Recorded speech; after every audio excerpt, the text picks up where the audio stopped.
Hello, this is Eric DeCarbonell from MarketSkeptics.com. This video is about something I've been afraid to blog about, the Treasury Department's Exchange Stabilization Fund and its history. The ESF is a super-secret Treasury operation and is the official channel for the Treasury's gold and foreign currency dealings. This means covert operations. The ESF is also virtually free of congressional control and has been used to pay a number of strange activities. It is the largest, most powerful financial agency in the world. Trust me, this won't be boring. Let's begin by reviewing the basics. First, the Exchange Stabilization Fund has been around a long while. It was created by the Gold Reserve Act of 1934 to protect the value of the dollar, and it does this by buying and selling foreign currency. For example, when the US buys $1 billion in March intervention, it is the work of the Treasury's ESF. So the outcome of the inflation versus deflation debate that's been raging over the last few years really depends on this agency that most people have never even heard of. Number 2. ESF operations are conducted through the New York Fed. This means that the New York Fed executes the actual trading, handles the back office documentation, etc. on the ESF's behalf. Basically, the ESF operates from within and controls the New York Fed. Let me give you an example to illustrate this important point. Here's a Wall Street Journal article from 1962. It shows how the New York Fed has been striving to stabilize the dollar as agent for the Exchange Stabilization Fund. In other words, a large part of the New York Fed staff work for the ESF defending the dollar. The New York Fed essentially is the ESF.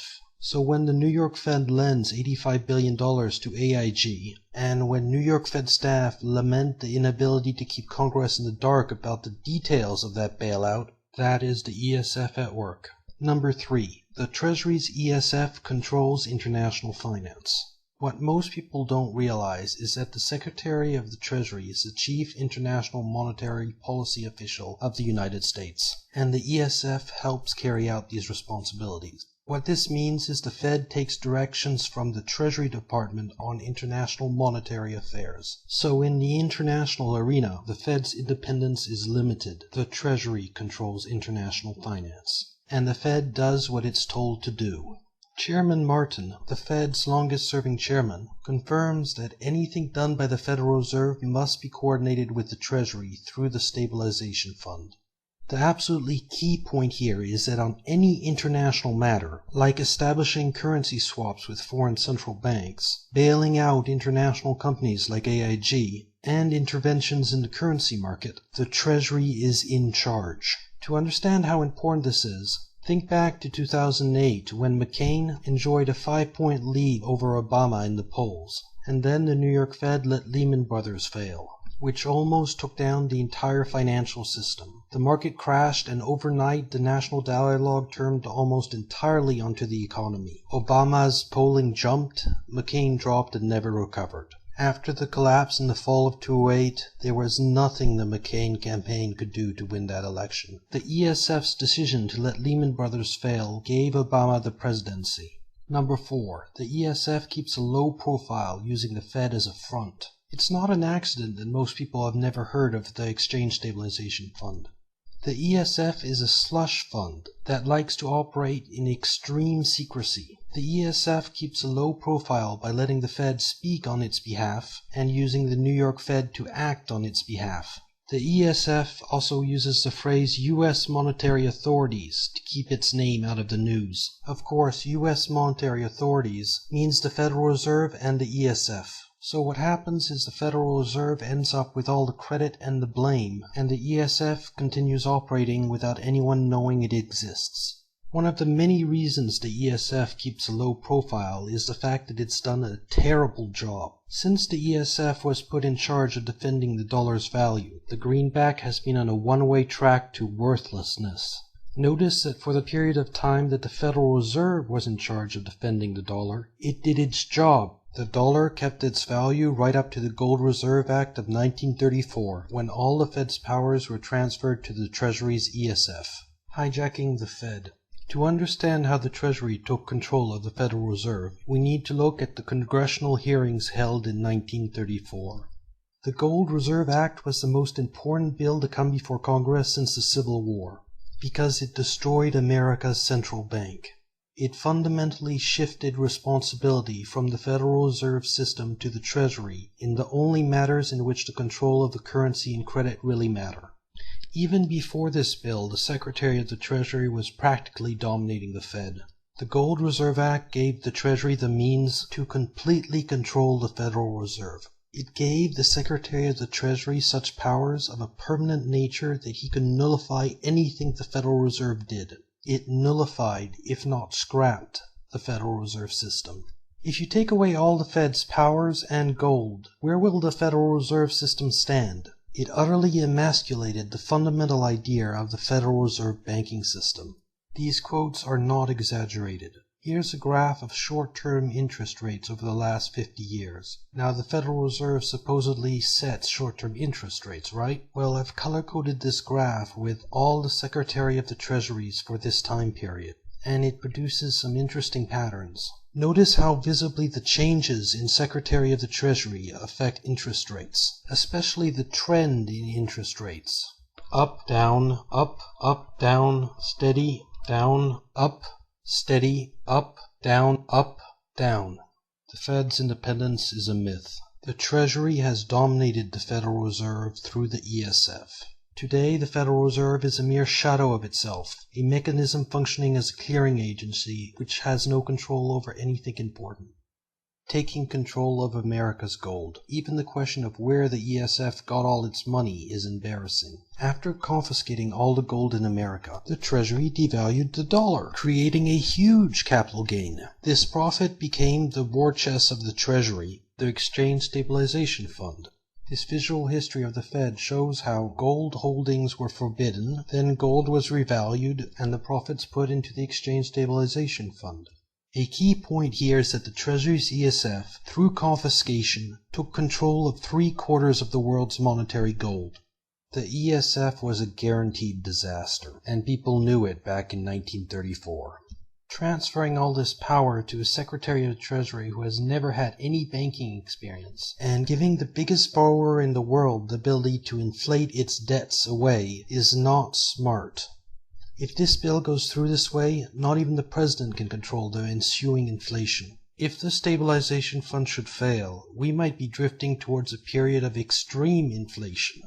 While putting the Treasury in control of monetary policy was bad enough, even worse was the way the ESF was set up. Dictatorial power and no oversight.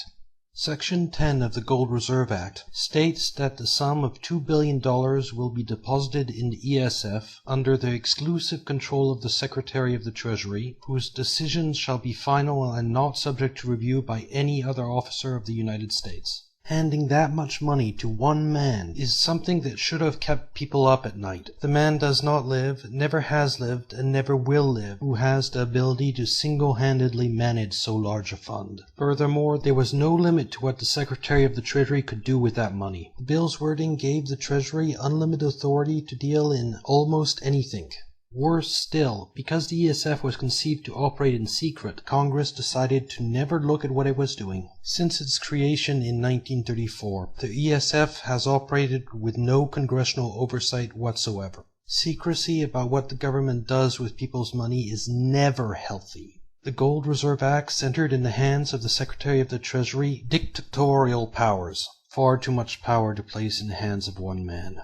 And, as my great-grandfather Frank Vanderlip states, the Secretary of the Treasury would have a lot of things to do, and power to do them that a banker would not. The ESF begins financing covert operations. It didn't take long for the Treasury to abuse the ESF. In 1940, the Treasury started calling the Stabilization Fund its secret weapon, and the ESF began advancing large sums of money to China, Argentina, and other countries. These loans had nothing to do with stabilization. China needed help holding Japan back, and the handiest place to get the money was the Stabilization Fund. The ESF became America's secret weapon against the Axis during World War II. Not everyone was happy with this development. Most congressmen naively thought that the ESF would defend the dollar, and they were upset. Not that this mattered. The Secretary of the Treasury is under no obligations to comply with the general laws of the United States in handling the Stabilization Fund. Because of this, the ESF has been a source of funds for discretionary executive branch spending, the likes of which Congress has sought to prevent, the Iran-Contra scheme being a recent example. The ESF has a long history of credit operations, and the tables accessible on the Treasury's website give a history of ESF credit arrangements. As you can see, the ESF has been funding covert operations around the world for nearly 80 years. Notice that the 1941 loan to China is not used. In fact, nearly all the ESF's credit arrangements are not used. That's because the $50 million loan to China was closed in the complicated terms of international finance, and the United States lent nothing as far as the Stabilization Fund is concerned. And the $50 million loan to Argentina isn't even in the list. So what type of covert operations was the stabilization financing? Well, the man managing the operations of the ESF during World War II was Harry Dexter White. White wasn't a normal Treasury employee. He was given large authority in vast and sensitive government areas. White was the official Treasury representative on all kinds of committees. This list shows White's widespread governmental activities outside of the Treasury while he was managing the ESF. Of special note is the OSS Advisory Committee. The famous Office of Strategic Services was the counter-espionage and counter-propaganda agency of the government. It was America's first intelligence agency, a vast and chaotic organization of more than 12,000 people. The OSS carried out espionage and put out black propaganda. Now, black propaganda is nasty stuff, and the OSS concocted some of the blackest propaganda you ever heard, all financed by the Treasury's Stabilization Fund. The ESF designs the world's monetary system. Virtually no one is aware that the IMF, the World Bank, and the World Monetary System are ESF creations. Beginning in 1942, the Treasury began playing around with the idea of setting up an International Monetary Stabilization Fund, and by 1943 it had devised a World Currency Stabilization Program. The Treasury's post-war money plan had two parts. The first part was a $10 billion United Nations Bank for Reconstruction and Development, in other words, the World Bank. The second part was an $8 billion International Stabilization Fund, which people now know as the IMF. The author of both proposals was Harry White, whose plan for the post-war international monetary system was endorsed by the 42 countries attending the 1944 Bretton Woods Conference. And with the Bretton Woods Agreement signed, the World Bank and the International Monetary Fund were created. Now, the Harry White who designed the final version of the IMF and World Bank was the same Harry White that was on the OSS Advisory Committee and managed the operations of the ESF. The point here is that White wasn't a banker, an economist, or a monetary expert. He was an ESF spook. His area of expertise was slush funds and financing covert operations. This was not the person you wanted to design the international monetary system. The Bretton Woods system, which made the dollar into the world's reserve currency, was shaped by the Exchange Stabilization Fund. You see, during World War II, White worked on plans for an inter-American bank, the aim of which was to frustrate Nazi penetration of Latin America. In other words, a slush fund, like the ESF, to finance covert operations. The plans for an inter-American bank did not materialize. However, they inspired the creation of the IMF and World Bank. White designed the IMF to operate along ESF lines. The ESF's own money was then transferred to the IMF, to which other countries made their own contributions. Finally, White took control of this giant pile of money by becoming the first head of the IMF. The ESF, through White, created a giant stabilization fund in its own image. The Bretton Woods IMF and World Bank were a camouflage method of lending billions of American dollars abroad. It was called foreign aid, although in some cases the countries involved didn't even know they were receiving any aid.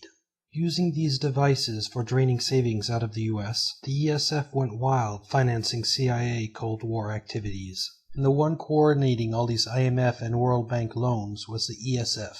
The ESF finances covert operations and then gets repaid from the IMF or the World Bank. Like the Gold Reserve Act, Bretton Woods was a guaranteed disaster, which was fiercely opposed by anyone with any banking experience. Bankers had fundamental objections to the Bretton Woods proposals, including their fears about what might happen to the dollar. American bankers were so critical of the Bretton Woods plan that the Treasury had to launch a propaganda campaign to get the agreement signed, and our international banking system was created without the input from real bankers. Donations welcome. For this particular video, I've actually purchased quite a few old papers and articles. This video has also taken months of my time to prepare, so any donations would be appreciated. Running the black budget, as is explained in Operation Rollback. The heart and soul of covert operations is the provision of unvouchered funds and the inviolability of such funds from outside inspection. In other words, untraceable, unaccountable cash. The ESF, with its extravagant freedom from scrutiny enshrined in law, was nothing short of ideal for funding secret operations. That's why, after World War II, when U.S. covert operations were transferred to the Office of Policy Coordination, the new head of the OPC, Frank Wisner, turned to the ESF for financing. Wisner's first plan of action, to defeat the Communists in the April 1948 Italian elections, was funded by $10 million provided by the ESF. The millions were delivered to Italian politicians in suitcases filled with cash. So it was a slush fund established to stabilize the dollar that started the United States on the first covert operations of the Cold War. It is important to understand here that the ESF runs the US's black budget. The ESF takes in cash from a variety of sources and then funnels that money to covert operations. Here's an example. In 1941, the War Powers Act authorized the U.S. Treasury's Exchange Stabilization Fund to serve as a holding pool for captured Nazi valuables. This pool of money became a secret source of financing for U.S. clandestine operations in the early days of the CIA. And that's how the ESF runs the black budget. Sources of ESF cash include the gold confiscated from U.S. citizens, IMF and World Bank loans, money siphoned from the Marshall Plan, appropriations buried in the budgets of other agencies, and the income from illicit activities like drug trafficking. All U.S. intelligence agencies have been financed by this cash. The ESF is involved in everything the CIA does. More importantly, the ESF is capable of running its own covert operations. After all, the ESF has the unreviewable authority to engage in covert actions in international finance, and has been funding covert efforts since before the CIA's existence. Consider this: the CIA operates under some legal restrictions. There are no legal restrictions on the ESF. The CIA has been investigated by Congress multiple times. The ESF has never been investigated by Congress. It should be obvious that the nastiest stuff will be done by the ESF itself, and that America's darkest secrets are buried where Congress never looks and never asks questions.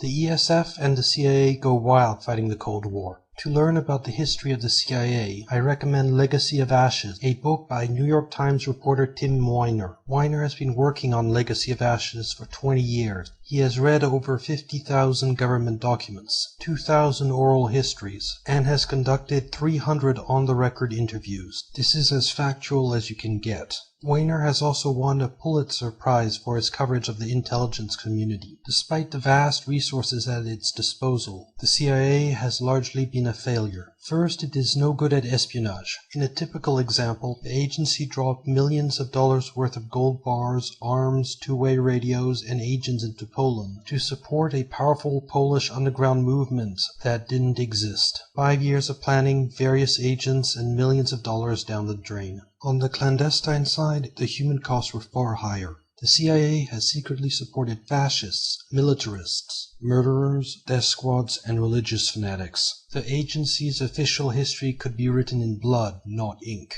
In Iran, a CIA coup initiated a period of 25 years of repression and torture. In Guatemala, a CIA-organized coup initiated 40 years of military government death squads, torture, disappearances, and mass executions. In Indonesia, it waged a full-scale war against the government, including bombing runs by American pilots. In Laos, the CIA was repeatedly involved in coups and created a clandestine army to overthrow the government. In Ecuador, the CIA ousted President Velasco. In Congo, the CIA installed Mobutu Seko, who ruled with a level of corruption and cruelty that shocked even his CIA handlers. The list goes on. Because the agency operates in secret, most Americans are unaware of the crimes being perpetrated in their names. The deaths from these armed assaults run into the millions. To learn more about this dark history, go to Google Archive News. There has been nothing, no matter how terrible, that the ESF has not been willing to finance. There is unfortunately one area the agency excelled. Through the CIA, the ESF has decades of experience with undermining democracy. In Japan, for example, the CIA entrenched the Liberal Democratic Party in power and turned Japan into a single-party state, which it remains to this day. The other thing the CIA was good at was hiding its own incompetence. Even when the CIA seemed to fail at everything it undertook, the ability to represent failure as success was becoming a CIA tradition. The ESF-CIA set up a worldwide propaganda network. The US engaged in a propaganda war against the Soviet Union. And so it built a worldwide propaganda network, which ranged in importance from Radio Free Europe to a third-string guy in Quito. The network was known to those inside the CIA as Wisner's Wurlitzer, named after Frank Wisner and the Wurlitzer organ. Almost at the push of a button, the Wurlitzer became the means for orchestrating in almost any language anywhere in the world whatever tune the CIA was in the mood to hear. The agency's long-standing relationship with American journalists was first called to public attention in 1973. That led to investigations by 2 congressional committees. Let's look at the final report of one of those committees. What interests us is Part 10 on the domestic impact of CIA operations. The variety of CIA relationships with the US media makes a systematic breakdown almost impossible. The CIA is now using several hundred American academics who write books and other materials for propaganda purposes. In the world of covert propaganda, book publishing activities have a special place. A single book can significantly change the reader's attitude and actions to an extent unmatched by the impact of any other single medium. Well over 1,000 books were produced, subsidized, or sponsored. I have a particular hatred for the book form of propaganda. If anyone thinks the financial crisis was caused by Wall Street greed, please watch my video on the true cause of the crisis. The danger of CIA propaganda contaminating US media occurs in virtually any instance of propaganda use. In the case of books, substantial fallout in the United States may be a necessary part of the propaganda process. An American that reads one of these books would not know that his thoughts and opinions are being shaped by an agency of the United States government. The CIA failed to reveal the names of propaganda books published since 1967. In fact, the CIA wasn't cooperative in anything with regard to its media relationships. Carl Bernstein from the Watergate scandal explained why in his cover story published in 1977. Because from the CIA's point of view, this was the highest and most sensitive covert program of all, the CIA went to extraordinary lengths to hide its media relationships. The CIA persuaded the committee to restrict its inquiry and to deliberately misrepresent the actual scope of the activities in its final report. Obscuring the facts was simple. No mention was made of the 400 summaries. Instead, the report noted blandly that some 50 recent contacts with journalists had been studied, thus conveying the impression that the agency's dealing with the press had been limited to those instances. Even while the Senate Intelligence Committee was holding its hearings, the CIA continued to maintain ties with 75 to 90 journalists of every description. As Bernstein discovered after 6 months of research, more than 400 American journalists have secretly carried out assignments for the CIA. Some of the journalists were Pulitzer Prize winners, distinguished reporters. To a degree never widely suspected, the CIA has concentrated its relationships with journalists in the most prominent sectors of the American press corps. In other words, the big names in news. That means people like Brian Williams and Katie Couric.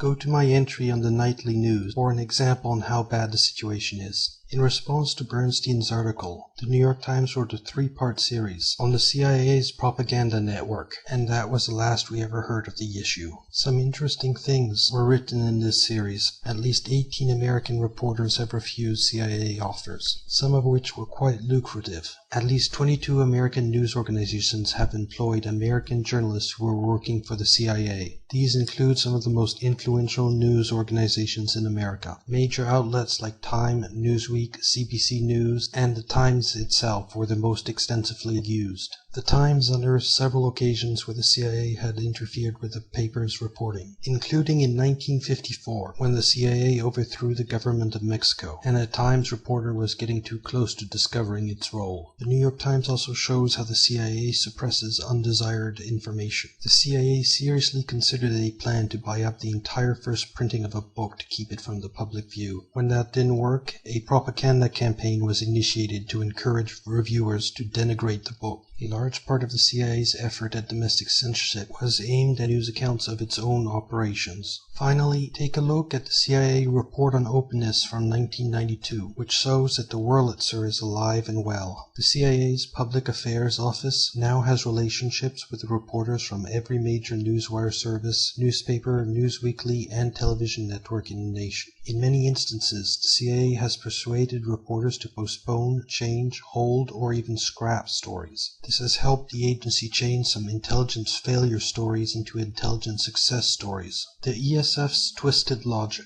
Consider this. First, the Fed has established currency swaps on the ESF's behalf. Swaps are a type of derivative. Second, the ESF intervenes mainly in the forward market through the New York Fed. Forwards are also derivatives. Now, on the New York Fed's website, it states, the Fed historically has not engaged in forward or other derivative transactions. This lie is produced by the ESF's twisted logic. You see, anything the Fed does on the ESF's behalf doesn't officially happen. This same logic applies to other agencies. For example, the CIA doesn't need to tell Congress about anything funded directly by the ESF. Now take this twisted logic in the context of journalists paid by the CIA. In 1976, CIA announced it would no longer enter into paid relationships with journalists. But what about the ESF? Well, in 1971, the ESF had 300 people on a payroll of 5 million. And in 1976, the ESF had 500 people on a payroll of 10 million. That's quite a big jump, isn't it?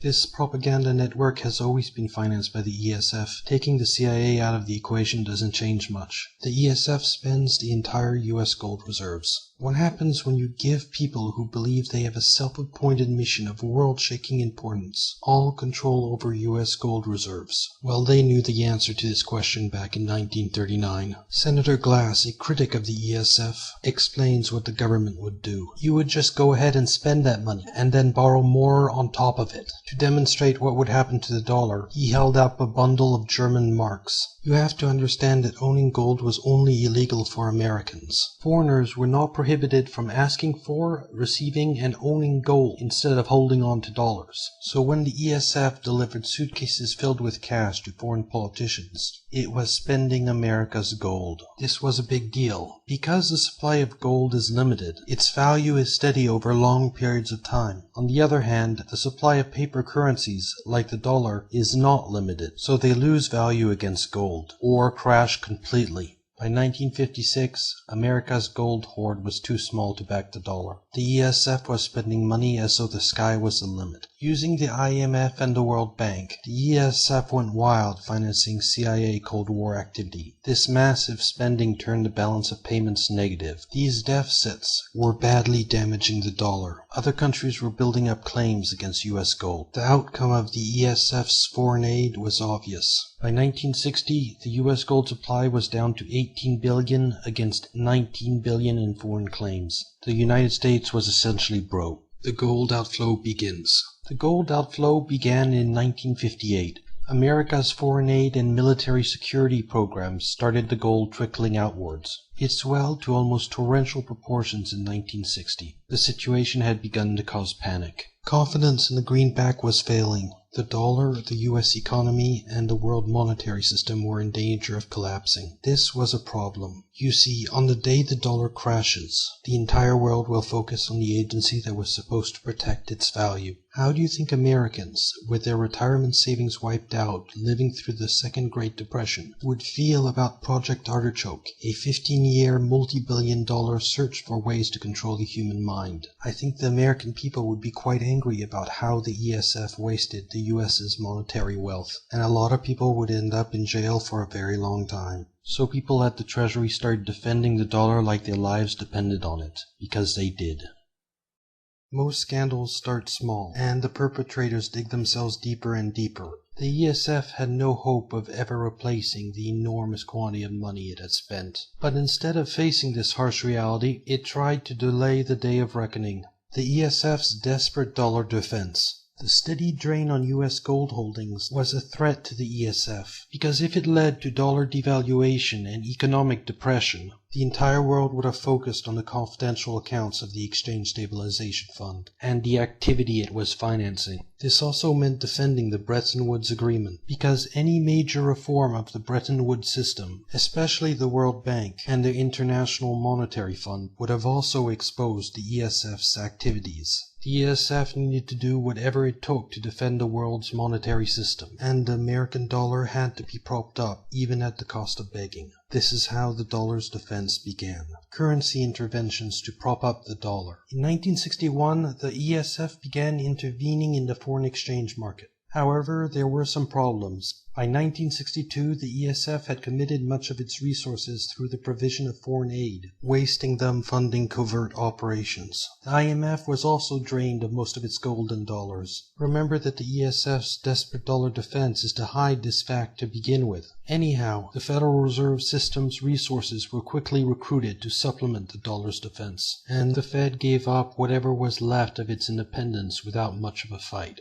Unfortunately for the ESF, it had another problem. The way central banks defend their currencies is by selling off their foreign reserves, and the ESF did not have any foreign currencies on hand, so the Treasury used a variety of strategies to come up with the foreign currencies it needed. It got West Germany to prepay its World War II debt. The Treasury also borrowed to get the money it needed, using a series of special Treasury bond sales to foreign governments. These were called Rosa bonds. They were denominated in foreign currencies and were part of America's national debt. The ESF also entered into a network of swap agreements with other central banks. Currency swaps are a derivative instrument that allow irresponsible central banks to temporarily prop up their currencies by racking up large amounts of foreign debt. The ESF used these swaps because they hid what it was doing. For example, it doesn't look like the US is borrowing anything here, does it? Still another way the ESF got foreign currencies was by using the IMF. The IMF was great help in defending the dollar. However, explaining how these IMF loans work is complicated, but it adds up to this: more foreign-denominated debt hidden from the American people.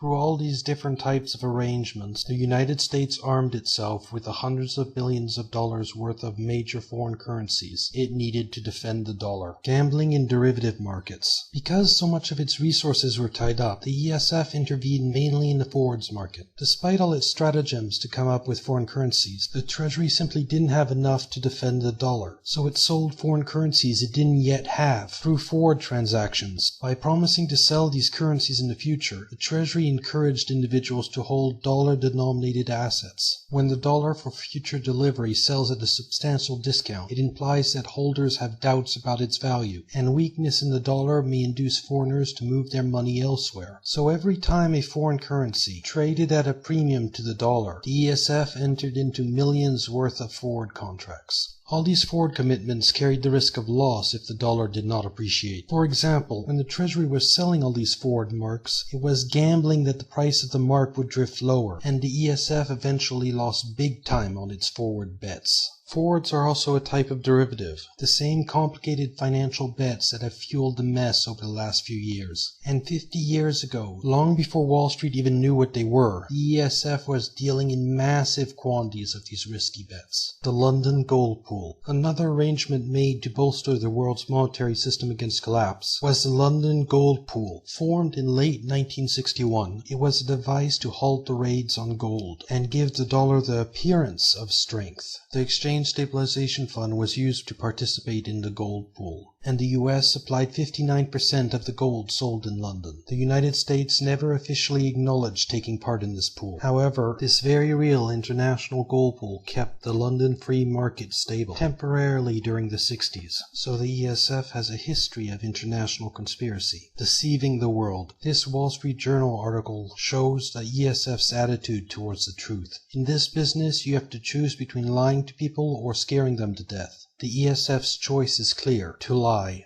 This lying is squarely in the public interest. To give the world a glimpse at the raw figures for a single day's actual gold outflow could prove disastrous. Debasing statistics. The ESF is ever more shrewdly guarding the dollar's value abroad through little-known techniques that range from double-counting gold bars to tinkering with the maturities of otherwise routine government securities. The result is a web of statistics that mask almost as much as they display. Even a prominent financier who helped create the government's dollar defenses confesses that he can't tell anymore what our balance of payment trend is. The ESF had arrangements with the IMF that made the gold stock look healthier than it really was. Only a fleeting footnote brought the ESF's double counting of gold bars to light. For ESF officials anxious to put the best face on figures, nothing is too absurd, including selling government debt with the odd maturity of 1 year and 2 days. This dishonesty was centered in the Treasury at the ESF. Even the massive currency swaps the Fed has with other central banks are carefully constructed to avoid statistical injuries. Since the 1960s, the dodges have only become more artful. What if it's true, as Kevin Phillips recently stated in an article in Harper's, that ever since the 1960s, Washington has gulled its citizens and creditors by debasing official statistics, the vital instruments with which the vigor and muscle of the American economy are measured.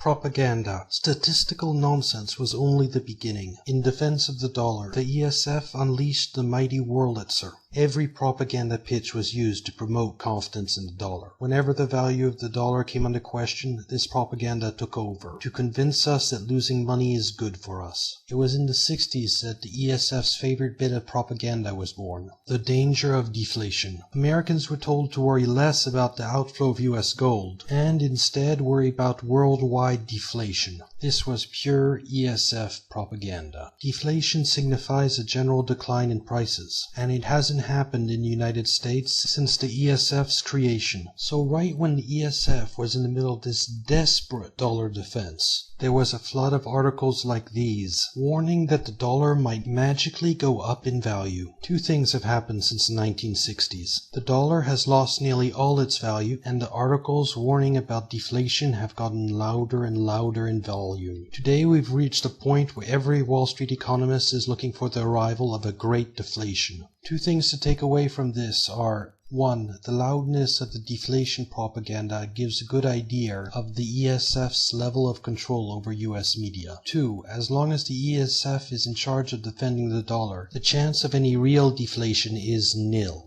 Corrupting economics. Classic economics teaches that government deficit spending leads to inflation. This was the dominant view before the 1960s. Heavy deficits made for inflation. Heavy government spending ruins the dollar. This fundamental truth was acknowledged by everyone, and it was a threat to the ESF. You see, in the 60s, when the ESF was spreading deflation propaganda and doing everything in its power to boost confidence in the dollar, articles like this one appeared in the press. If we are safe in all this spending, what are we waiting for? Why don't we double the national debt and everyone gets rich? Anyone can promise to speed up the printing presses. Does this bring happiness and security? We all grow progressively poorer as the dollar's value declines, and declining currencies follow the law of physical bodies. They accelerate as they fall. It should be obvious why the US Treasury did not like classic economics. As part of its dollar defense, the ESF used its network of American academics to promote a new set of rules for managing the economy. This new theory of fiscal management called for planned treasury deficits to lead America to prosperity on a permanent basis and make recessions obsolete. It was called Keynesian economics, and the 1960s were a pivotal decade in the shift from classic to Keynesian economics. Of course, this Keynesian economics was nonsense. The reality is that governments that overspend face global and epidemical forces from the outside that no amount of mystic theory can avoid or kick down into the deep freeze. When anybody proposes cradle-to-the-grave disbursements by the US Treasury that somehow sound free, our misinformation becomes complete. The Academy Award-winning 2010 documentary, Inside Job, shows how the study of economics has been completely corrupted. The financial industry also exerts its influence in a more subtle way, one that most Americans don't know about. It has corrupted the study of economics itself. arm-twisting pro-US governments. By 1960, the world was filled with pro-US states as a result of the CIA's actions. Although this was done initially simply to fight the Cold War, the ESF turned to these countries for support in defending the dollar. You see, foreign purchases of US securities weren't left entirely to chance. Foreign governments were coaxed into investing in the dollar in the most statistically smoothing way. In other words, the ESF went back to all the fascists, militarists, and murderers it supported, and through some arm twisting got them to help defend the dollar. These CIA-installed regimes started accumulating more dollars in their official reserves than they actually needed. The Treasury also began to pressure these pro-US states to buy weapons, since purchases of military wares helped to defend the dollar. Take Japan, for example, who was recruited to help save the dollar in 1968. Japan agreed to aid the dollar by purchasing Treasury securities and increasing its purchases of American arms. Since then, Japan's reserves have skyrocketed, and Japan remains one of the top 10 buyers of US weapons. With 70% of all sales, America now runs a global weapons monopoly. Don't think for a second that that's an accident. The IMF and World Bank seek repayment on their phony loans. The 1960s also witnessed another type of revolution, the empowerment of the World Bank and the IMF. If you remember, the World Bank and the International Monetary Fund were created by the ESF to help finance covert operations. Under the cover of foreign aid, they made billions of, quote, loans to fund CIA activities. Well, in the 60s, the ESF started trying to collect on all these phony loans. This is outlined in the book Confessions of an Economic Hitman by John Perkins. The ESF used highly paid professionals who cheated countries around the world to get the loans repaid. These economic hitmen used draconian techniques to get the IMF and World Bank their money back. Their tools for getting their way were even nastier, and when these economic hitmen failed to get leaders to comply, the jackals go in and either overthrow or assassinate these leaders, and if the jackals fail, as they did in Iraq, then they send in the military. President Kennedy disagrees with the ESF. Although the ESF had an extraordinary amount of power, there was one person that was supposed to be able to control it, the President of the United States. And when the ESF was beginning its desperate dollar defense, the President of the United States was John F. Kennedy. Now, it was no secret that the Treasury and President Kennedy's Council of Economic Advisors had been engaged in a running battle over the best way to defend the dollar. The divisions within the American government followed habitual lines. The Treasury Department, specifically Secretary Douglas Dillon and Undersecretary Robert V. Rosa, advocated rather limited changes in international financial arrangements. It is no surprise that the Treasury resisted monetary reform. You'd expect the guy selling Rosa bonds to reject the idea of scrapping the existing system. On the other side, you had President Kennedy's Council of Economic Advisors, the State Department, and the White House staff, who wanted radical new international mechanism and far greater multilateral currency management. That would have been the end of Bretton Woods and the ESF-controlled monetary system. For the first 2.5 years of Kennedy's presidency, the view of the Treasury prevailed. But in the middle of 1963, JFK stopped listening to the Treasury. President Kennedy swung more closely to the views held by his Council of Economic Advisors. Monetary reform was winning support. Then in August 1963, JFK came publicly to accept the idea that the United States had to join in the creation of a new international financial machinery. This was a radical change. 2 months later, in October, the President won a standing ovation for declaring that the United States will support any needed measures to increase international liquidity. Widespread support seemed to be developing for an overhaul of the world's currency system, and President Kennedy was about to expose the ESF's secrets to the world, sending important people at the Treasury to jail. The same people who, through the Secret Service, were in charge of defending his life. 1 month later, President Kennedy died, killed by a magic bullet. And when JFK's brother, Robert Kennedy, ran for president, he died. Even JFK's son also died. The Kennedy curse. There was one good thing stemming from the death of President Kennedy, and that's the fact that monetary reform died with him. Ambitious plans to remake the world's monetary system never got off the ground. This disappointed the State Department, the Council of Economic Advisors, and a large number of academic economists. And it was a triumph for Robert Rosa, the manager of the Treasury's ESF. Things spiral out of the ESF's control. Although the threat of monetary reform was gone, the ESF, in trying to defend the dollar, was essentially running a giant Ponzi scheme that was doomed to failure. The steady drop in US gold defied all attempts to plug the drain, and by 1967 the United States was at the brink of a fiscal crisis. The London gold pool failed in 1968 in the face of the largest gold rush in history. Buyers throughout Europe demanded gold, and mob scenes erupted as the price soared. Many refused to accept US dollars as payment. Gold stocks were cleaned out virtually overnight. The trading in gold was colossal. The rush was on because speculators had become convinced that the US was nearing the end of its gold tether. Having tasted blood and scenting the kill, they ripped and clawed the remaining gold stocks from the gold pool. The whole international monetary system was collapsing, with the Treasury controlling its actions. Confidence in the Fed collapsed. The Fed became a joke. The Federal Reserve hurls thunderbolts and nothing happens. It tells the world solemnly that, by golly, it means business in stopping inflation, but it doesn't know how. U.S. deficits spiraled out of control, and the more money these deficits created, the more severe the inflation. The law of supply and demand made this inevitable. Declining currencies accelerate as they fall, and the dollar was crashing against gold, and consumer prices were soaring parabolically. The ESF's Rosa bonds and forward transactions created losses as the dollar depreciated. The ESF soon registered a negative capital position. It was technically bankrupt. A sense of fear of the unknown was being transmitted by the normally cool operators of the New York Fed. Not only was the dollar falling against stronger currencies, but also weaker ones. There was a sense of panic.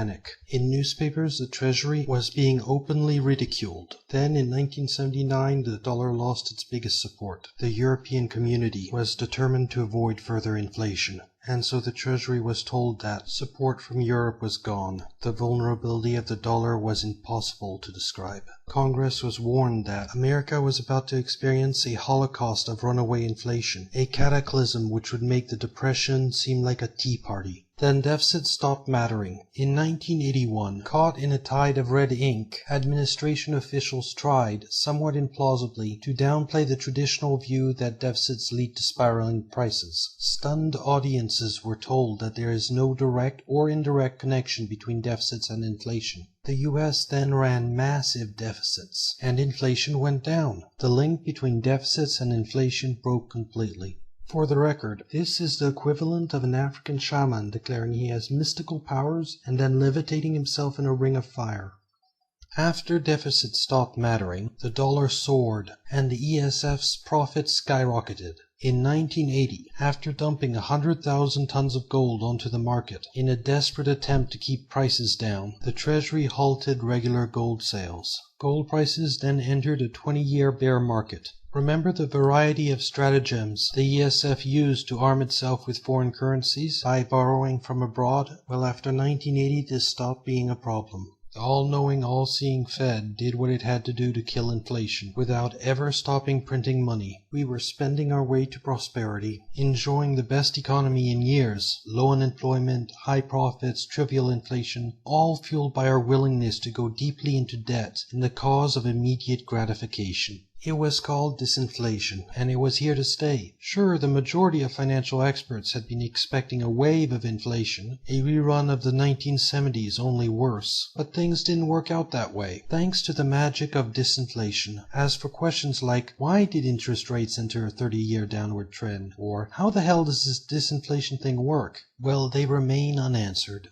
Why deficits stopped mattering. In the 1980s, the link between deficits and inflation was broken, but the money printing never stopped. How did the ESF pull off this magic trick? Well, it is possible to print money without causing inflation. For example, if the government prints billions, and those billions disappeared overseas, there would be no inflation. This is exactly what happened in the 1980s, when a large part of the US currency went missing, disappearing into the hands of foreigners, and the supply of dollars in the US stopped growing, ending inflation. This wasn't an accident, since in 1981, administration officials started telling the entire world that deficits don't matter. They knew that billions of dollars were about to disappear overseas. This leads to two very important questions. Where did these disappearing dollars go, and why did they leave the US? Iran-Contra and the Reagan Doctrine. Finding the missing dollars is not hard. The New York Times reported in 1990 that Nicaragua was using a new currency. Against a background of hyperinflation, all Nicaraguans scrambled to convert their Cordobas into American currency. So why did the Nicaraguan Cordoba collapse in the 1980s? Well, John Stockwell gives us the answer by describing the CIA's bloody campaign to destabilize Nicaragua beginning in 1981, the year deficits stopped mattering. When the US doesn't like a government, they send in the CIA to tear apart the social and economic fabric of the country. In other words, creating terrible conditions. To destabilize Nicaragua, the US began funding this force called the Contras. And the Contras, under US direction, systematically blew up granaries, sawmills, bridges, government offices, schools, and health centers. One example of hard proof of the CIA's involvement in all this is the Sabotage Manual, which was a comic book style manual that encouraged Nicaraguans to hurl Molotov cocktails and engage in other forms of sabotage.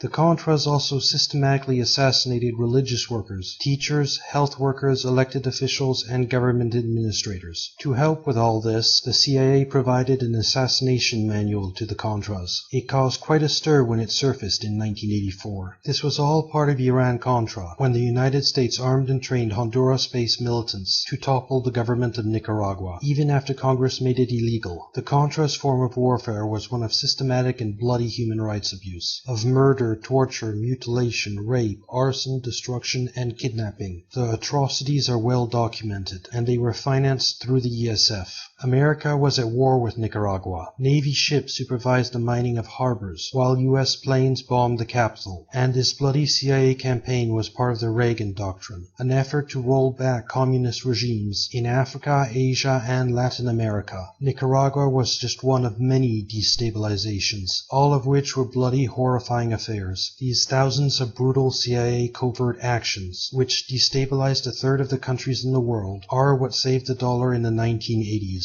That leaves only the question of how these disappearing dollars traveled from the United States to places like Nicaragua. Dollarizing the world. Dollarization is the process whereby the US dollar supplants a country's national currency as the medium of exchange. Many countries have an enormous quantity of dollars in circulation. Where did these greenbacks come from? Well, the most reasonable explanation is drug money laundering, which brings us to bulk currency smuggling, the primary method for expatriating drug proceeds from the United States. This dollar smuggling takes place through air cargo, outbound freighter, and the same vehicles used to smuggle cocaine in. When you add together the cash smuggled out of America by Mexican, South American, and Canadian drug dealers, you realize that the total bulk currency smuggling is huge. This bulk currency smuggling took off in the 80s as a result of an intensifying crackdown on money laundering by banks who were under threat of heavy fines from federal authorities. This campaign against money laundering explains the huge outflow of dollars to the rest of the world. By tightening currency restrictions, the Treasury forced launderers to resort to bulk currency shipments. These controls on bank accounts and wire transfers have grown ever stricter, forcing more and more cash out of the United States. And all these outgoing laundered greenbacks dollarized the world. In Afghanistan right now, the Afghani and the dollar are pretty much interchangeable. The illicit trade in opium has single-handedly introduced the dollar to the region. Meanwhile, the American coca trade has led to mass addiction and the vicious dollarization of Latin America. In 1986, as a result of Iran-Contra, it came to light that the U.S. government was directly developing massive cartel infrastructure in Central America.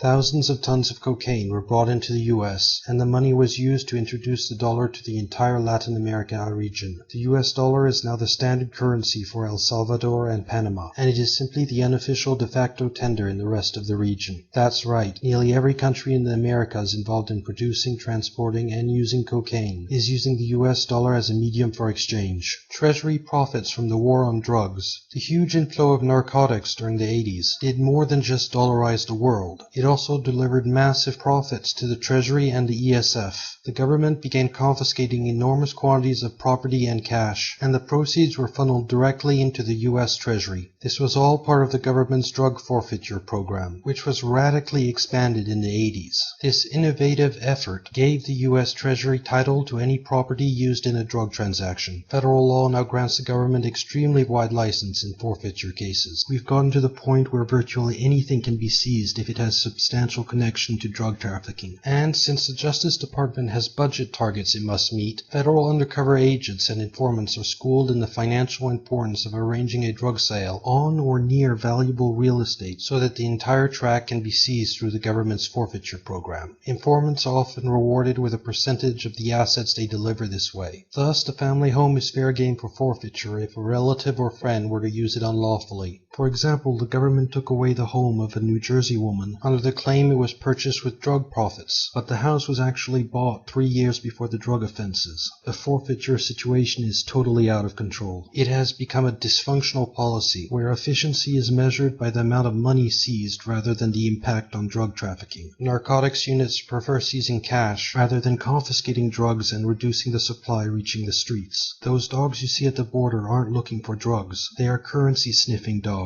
It is important to note that the more drugs come into the US, the more the Treasury profits. Okay, let's look at the next piece of the puzzle, which involves the largest banking scandal you've never heard of. BCCI, the dirtiest bank of them all. Bank fraud cases are usually dry, tedious affairs. Not this one. Nothing in the history of modern financial scandals rivaled the unfolding saga of the Bank of Credit and Commerce International. Never had a single scandal involve so much money, so many nations, and so many prominent people. It was the largest corporate criminal enterprise ever, the biggest Ponzi scheme, the most pervasive money laundering operation ever created for the likes of Saddam Hussein and Colombian drug barons.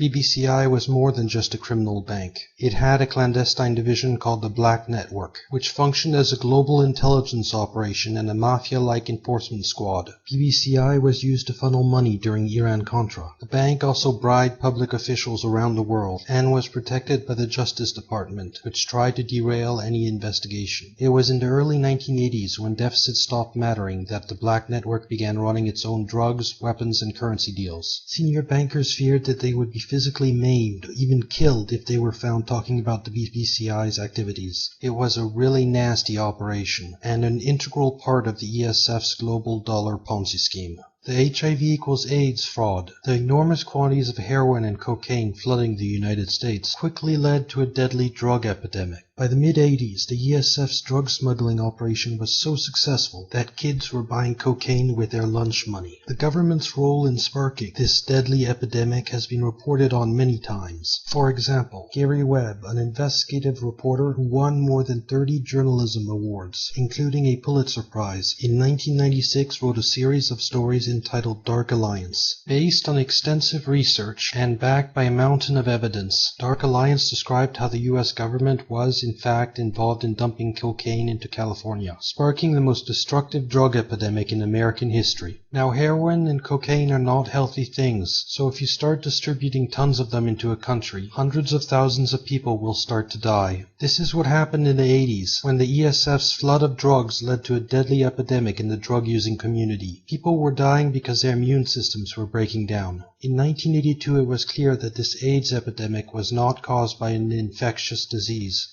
There was no evidence that the condition was spreading from person to person, and the general public didn't need to fear an epidemic. The condition did not spread to other family members, hospital workers, or researchers. Unless your life was filled with frequent sex and frequent drug use, you were in absolutely no danger of dying from AIDS. This AIDS epidemic became a threat to the ESF, who was in the process of piping as many tons of drugs into the US as it could. This is because Congress came under enormous pressure to do something because of the hundreds of thousands that were dying. Any crackdown on the true causes of the epidemic, especially drug use, would have been a problem. The ESF fixed the situation by turning to its Wurlitzer and inventing another cause for AIDS, the HIV virus. We have a long way to go in the fight against HIV. The virus that causes AIDS. The virus that causes AIDS. The virus that causes AIDS. The virus that causes AIDS. The virus that causes AIDS.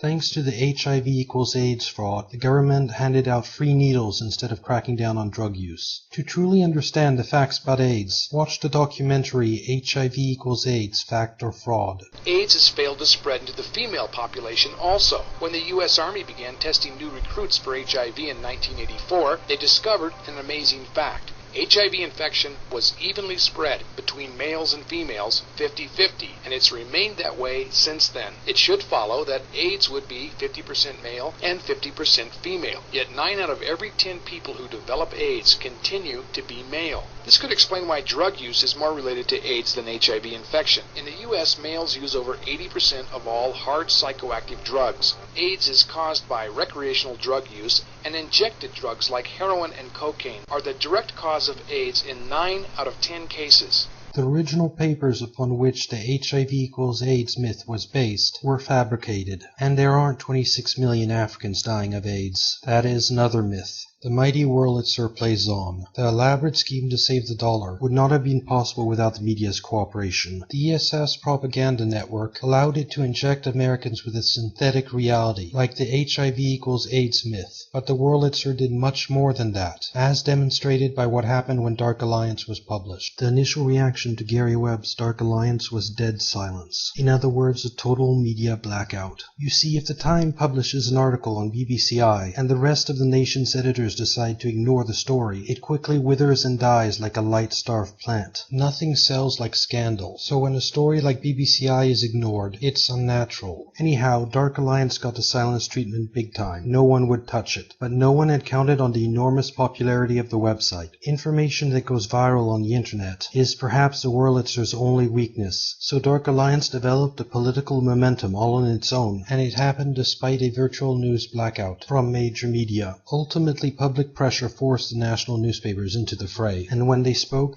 in unison. The official conclusion reached by the Washington Post, the New York Times, and the Los Angeles Times was there's no story here. Dark Alliance was flawed. The way the mainstream press responded to the series was later described as one of the most venomous and factually insane assaults in living memory. Apparently, CNN helps the CIA redefine reality. Despite all the furor, the facts of the story never changed except to become more damning, but the perception of them did, and that's all that really mattered. Once a story becomes discredited, the rest of the media shies away from it, and it becomes consigned to the dustbin of history as an internet conspiracy theory. This is how undesired stories are brutally assaulted and killed. It works pretty damn well, too. You see, the media is free to report on all the sex scandals it wants, but when it comes to the real down and dirty stuff, that's where we see the limits of our freedom. In today's media environment, such stories are not even open for discussion. Gary Webb later died of 2 gunshot wounds to the head. It was ruled a suicide. The superdollar. Although the ESF managed to print money without causing inflation by dollarizing the rest of the world, it still was left with an enormous pool of greenbacks, whose return into the US could collapse the dollar. It needed some way to neutralize this threat and slow the return of these foreign dollars. This brings us to the superdollar, also known as the supernote, another massive, multi-decade, ongoing fraud that no one has heard of. The supernote is a counterfeit $100 bill that looks exactly like the real thing. Here's why the supernote is super. It contains every security feature of the real bill. It is printed on intaglio presses that only governments have access to. It is made with rag cotton paper. It contains tiny red and blue fibers. It has an embedded plastic strip, etc. There have been 19 versions so far. The supernotes are of such high quality and are updated so frequently that they could only be produced by a US government agency such as the ESF.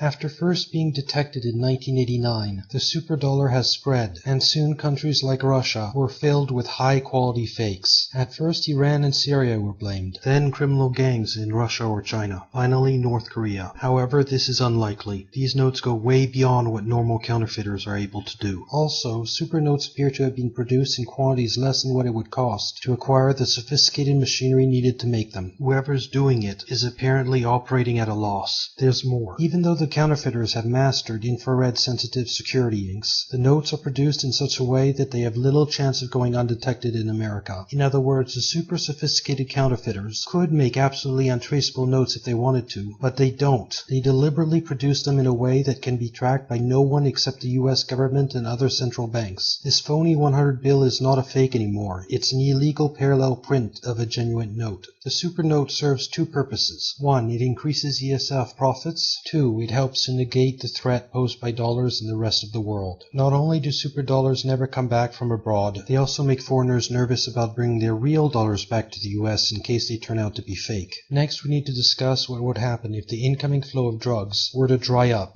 First, the outgoing laundered dollars would be gone, leaving only the incoming dollars from abroad. Second, there would be no more profits from the war on drugs, which would mean a lot more printed money, and this would very quickly lead to problems for the ESF. I mention this because the incoming flow of drugs has been interrupted once before. Breakdown in the flow of heroin. In 1979, when the dollar was collapsing, the ESF's capital position was negative, and all hope for the dollar seemed lost, the CIA began its biggest covert operation ever, by supporting Osama bin Laden and other guerrilla fighters in Afghanistan. An integral part of the CIA's intervention was a huge increase in the production of opium and heroin, which have continued rising ever since. One of the key architects of all this was George W. Bush Sr. Anyhow, the heroin trafficking was handled by BBCI up until its collapse in 1991, after which it was handled by a terrorist organization known as Al-Qaeda. And something went terribly wrong for the ESF Al-Qaeda heroin operation in 2001. You see, in the fall of 2000, the Taliban announced a total ban on the cultivation of opium. Taliban militia then went out and burned heroin labs and drugs. The ban was a success. Of course, the world refused to recognize this good deed. In fact, the US hit Afghanistan with sanctions. Despite this, the betting was the ban was going to hold up. Heroin stocks were going down and they wouldn't be replaced. The Taliban's eradication of poppies was probably the most dramatic event in the history of illegal drug markets. There was no chance that opium from other sources could compensate for the loss, and by June opium had gone up 5 to 7 times in price. Now you remember what happens when the flow of drugs gets interrupted, right? Well, as seen on the Fed's website, things started to get really interesting around the middle of 2001. Now at the beginning of the year everything was normal. The growth of currency was in single digits. But as July came around, that changed. By August, the amount of dollars in circulation was soaring. The increase in currency in circulation from June to August 2001 was the largest in recorded history. Deficits were about to start mattering again. But then, in September 2001, 9/11 happened. One skyscraper collapsed.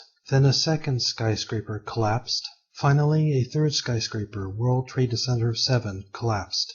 No one has really explained why this third skyscraper collapsed. Also unexplained is why molten steel was found weeks after 9/11 at Ground Zero. This is how it's been since day one. Oh, it's unbelievable. And this is 6 weeks later. It's probably 1,500 degrees. 8 weeks later, we still got fires burning.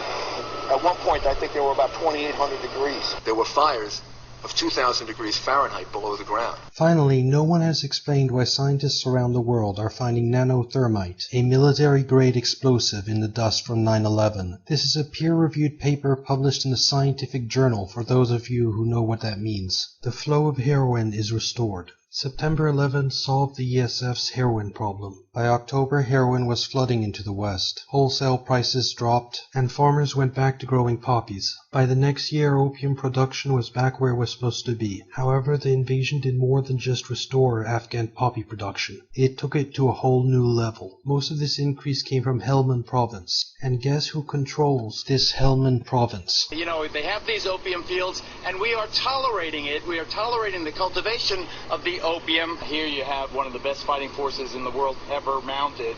And in a sense, you're watching as this opium is being grown. Afghanistan now produces 93% of the world's opium, and it is being grown under the protection of US troops. Predictably, the skyrocketing production has had deadly domestic implications. By 2006, Afghan heroin was potent, cheap, and pouring into the US, causing a surge in heroin-related deaths. And the problem has continued to grow as heroin has roared back to life in America, killing more and more people across the US. Also predictably, Afghanistan got hit by an AIDS epidemic. Although the country used to have negligible rates of AIDS, the US then invaded and turned it into the largest producer of heroin in the world, and now AIDS is killing thousands. The structure of a Ponzi scheme. Ponzi schemes require 2 levels of deception. One aimed at those who aren't aware anything is wrong, and another aimed at those who know there's fraud. Take Bernard Madoff's auditor, for example, who now faces 114 years in prison. Turns out David Freiling did not know about the Ponzi scheme, and even invested all his family's money with Madoff. Now that's what you call a sucker. There were a large number of people who knew Bernie Madoff was cheating. In fact, the participation of these people was essential for the Ponzi scheme to work. However, no one gets involved with a fraud if they know it's a Ponzi scheme. That's why Bernie Madoff deceived them about what they were involved in, inventing a fake or imaginary fraud. All Ponzi schemes require people tricked into getting involved by these fictitious conspiracy theories, which have several defining characteristics. They are elitist. This is so the participants feel special and don't ask too many awkward questions. They are relatively benign. This is so the suckers don't understand the risks they are taking. They are open-ended, because no one would knowingly work for a Ponzi scheme. They are run by masterminds, whose strange actions are part of some imaginary master plan. Finally, because they aren't real, they are easily disproved, which is incredibly useful in ridiculing those warning of fraud. Since the ESF is running a giant dollar Ponzi scheme, it is not surprising that there are so many conspiracy theories today. Just because there are high-profile journalists who believe they are part of a new world order doesn't make it true. They are fools who know not what they do.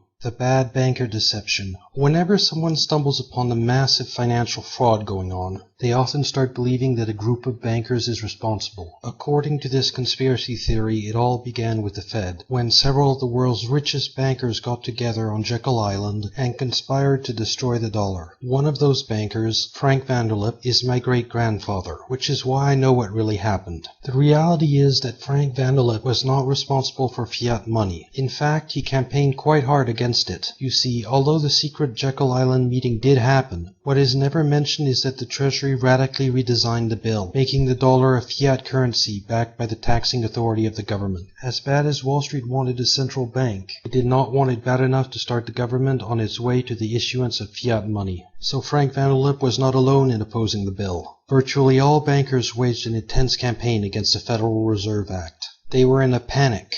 The proposal constituted an unprecedented level of government interference in the most sensitive area of the capitalist economy. The intense opposition of bankers isn't surprising, since there is no case in all of history where a nation has started issuing fiat money that has not resulted in the complete breakdown of the financial system of that country. Frank Vanderlip did manage to revise the most objectionable parts of the bill, helping delay the dollar's destruction. He also was not a pawn in a global conspiracy. When Frank Vanderlip was employed as a journalist, he was a type of crusading newsman that has now disappeared. And after retiring from Citibank, Frank Vanderlip investigated corruption in President Warren Harding's administration. His actions were instrumental in exposing the T-Dome scandal, which, before Watergate, was regarded as the greatest and most sensational scandal in the history of American politics. He did this at huge expense and at some risk to his life. Frank Vanderlip was not the type of man who would be involved in a sinister conspiracy. The bad banker deception has been the Treasury's most useful bit of propaganda. The Federal Reserve Act was passed to take control of the currency away from evil private bankers. Then, in 1934, the ESF was created to give the Treasury the power and the weapon with which to protect itself against privately owned banks. And since then, the Treasury's interference in banking has only grown. Examples of this include creating mortgage securitization, then through the RTC, the subprime market, and the insane models now used by rating agencies. And every crisis has been blamed on bankers. What's so tragic about all this is that the bad banking argument is then used to grab even more power. This is how our financial system has become corrupted. Goldman Sachs used to be an ethical firm that didn't break the law, but then Robert Rubin became Treasury Secretary, and Goldman Sachs became the abomination we know today. The ESF's dollar fraud is falling apart. The Exchange Stabilization Fund's Ponzi scheme was always doomed to collapse. And right now, the day of reckoning is at hand. The desperation of the financial frauds used to prop up the dollar are evidence of this. As a result of decades of financial insanity, we've gotten to the point where the FDIC is liquidating banks that have no assets left in them whatsoever. To keep the financial system together, the Fed has been selling massive quantities of options. And when interest rates head up, the derivative market will go up in smoke. A food shortage has sent prices soaring, crushing the U.S. consumer sector and leading to riots around the world. U.S.-backed dictators are being overthrown, and the death of Osama bin Laden was not within the ESF's plans. Problems are reaching the level where nothing can hide them. The U.S. economy is dying, and America's infrastructure is crumbling. Poverty rates are soaring. Nearly half of Detroit can't read.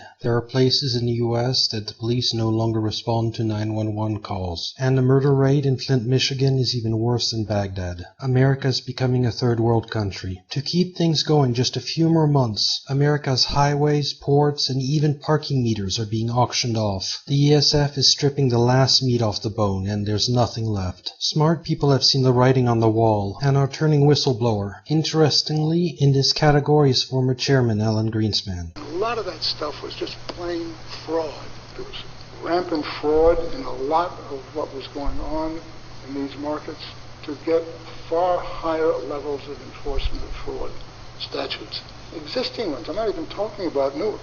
Things were being done which were certainly illegal and clearly criminal in certain cases. Really, Greenspan? Only now do you mention that there's rampant, unprosecuted fraud? The amount of people hurt by the ESF's desperate Ponzi scheme defies comprehension. And as the dollar collapses, all the ESF's activities will be revealed to the world. People are not in a forgiving mood when a Ponzi scheme collapses, and there is a hunt for anyone connected to the crime. Ignorance is not an accepted excuse. Those involved in ESF frauds don't have a clue what's ahead for them, and everyone is about to be reminded that there is no such thing as magic. Donations appreciated. It has taken an enormous amount of time and effort to make these 5 videos, so if you enjoyed them, please don't hesitate to donate. Thank you.